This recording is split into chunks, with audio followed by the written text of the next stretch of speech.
So that's for external economies of scale. They said sometimes all firms in an industry can enjoy falling average cost as the whole industry grows. This is called external economies of scale. So it comes as a result of the industry itself becoming bigger, expanding. So firms, an industry is a combination of firms. Firms make up an industry. So as these industries start expanding, the firms in that industry start witnessing reduction in their average cost of production. That is external economies of scale. So how does this happen? The first one, skilled labor. Yeah. No. External. No, it's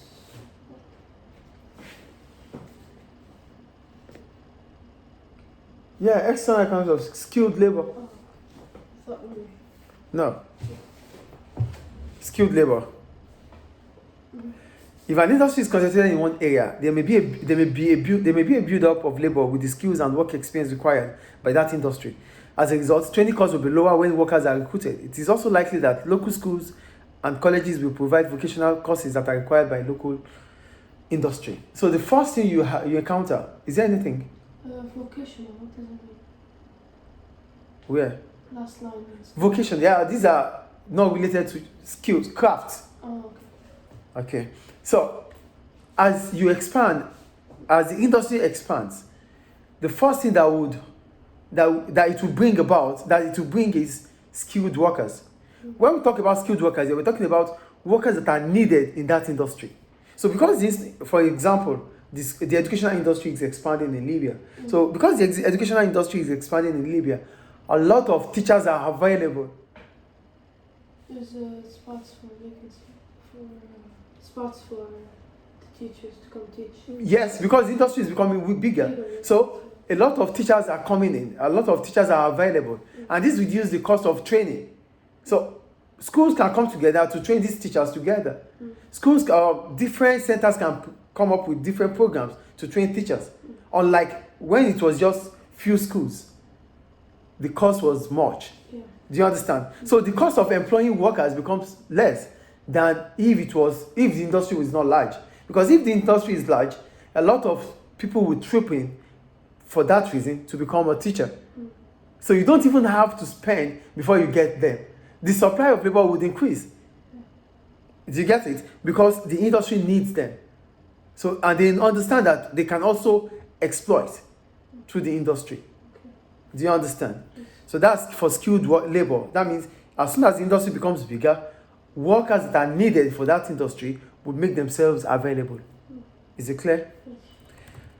2, infrastructure. For infrastructure, if a particular industry dominates a region, the road, railway, ports, building, and other facilities will be shaped to suit that industry needs.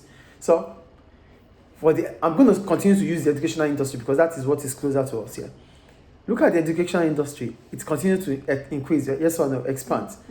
Different schools these days, there are police around, they are making sure the roads are expanded. Why are they doing all these things? To make it easier for school children, school buses to move free and flow. So because the industry is becoming bigger, the needs of infrastructure is important. So infrastructure becomes something that is available. So it's not going to be done by the firms the schools anymore. The government will do it. Everybody will do it because it makes life easier. And it makes the industry to continue to grow because the industry will contribute to the growth of the economy. That is infrastructure. Is it clear? Yes. The third one, access to suppliers. An established industry in a region will encourage suppliers in that industry to set up close by. Specialist marketing, cleaning, banking, waste disposal, distribution, maintenance, and component suppliers are likely to be attracted to the area.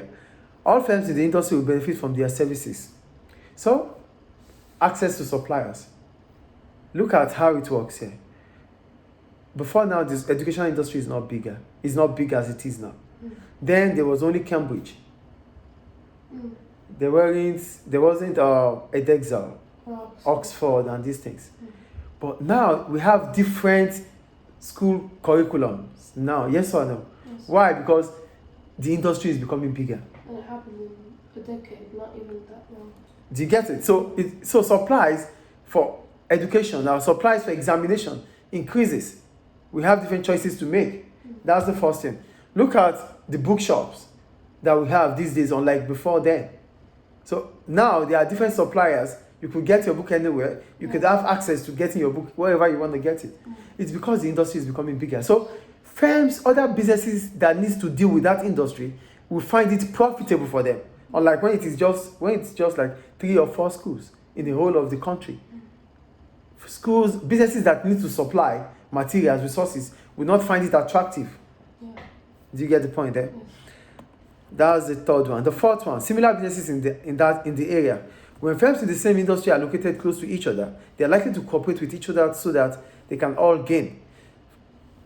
Here we could talk about they could spend on research and development. All the schools, they do meetings. Yeah. As a result of their meeting, they were able to come up with the Ministry of Education examination, which is a gain for them. So schools can come together for their own benefit. Or like if is just one school available, what can it do? Do you get the point? So these are the reasons why we have external economies of scale and the causes of external economies of scale. Is it clear? Yes. So we'll go to these economies of scale. For these economies of scale, this implies to that this is as a result of expansion that brings about increase in cost of production, average cost of production. So You are expanding. So it's the rise of average. The opposite of economies of scale. Yes, so it's rising. Yeah, you are expanding. It is expected of your cost of production to fall, but it increases. That is these economies of scale. Is it clear? Yeah. So what are the reasons for these economies of scale? Number one, bureaucracy. When we talk about bureaucracy, businesses become businesses or government becomes too big that decision taking becomes so. It takes time to take decision. A lot of paperwork, a lot of offices, a lot of administrative stories that make decisions to become to make decisions to be so slow. Yeah. So that is bureaucracy. I'm going to put you there because I know you. He's going to be there not because he knows the job or not because she knows the job, but because he knows the person in charge of the country. So this will make decision taking or making to be slow because you don't know what to do. You don't know how the office works. So this takes time. That's bureaucracy. It brings about these economies of scale. The second one, communication problems. As businesses become bigger, there's need for information to be able to spread around. But if you are unable, as a result of being big, you're unable to pass information around, workers will be affected. Decision making will be affected. A lot of things will be affected. Then before you know it, your average cost of production will start increasing. Do you get communication there? Do you get it, please? Yes. Lack of control. This is about coordination. As businesses become bigger, they are not going to be the same structure as they used to be. So if, when you become bigger, it might mean that you need more departments. You understand? Or managers or supervisors. If you are unable to coordinate them, then the operations will fall. Yeah. There will be inefficiency. And if there's inefficiency, cost of production would increase. Yeah. Do you understand coordination, the lack of control? Yes. Distance between senior staff and shop floor workers. Workers being remote to their managers. Before now, this is our office. This is our company. We're just two. And we have our manager. Yeah. Now the business suddenly become bigger.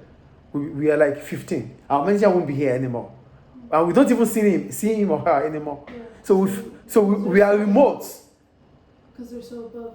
Yeah, so they are remote. The workers, the floor workers are so remote to their managers. So they feel demotivated. They feel not valued anymore. Their voice is not being heard anymore. So this demotivates them and brings about lower productivity and inefficiency. This increases the average cost of production. Is it clear? Is it clear, please? Yes, sir. Any question about it? No. So we scroll down. Oh, the case study. Right? Yeah. All right, the first question says, employing a specialist cost accountant in a growing business is an example of which type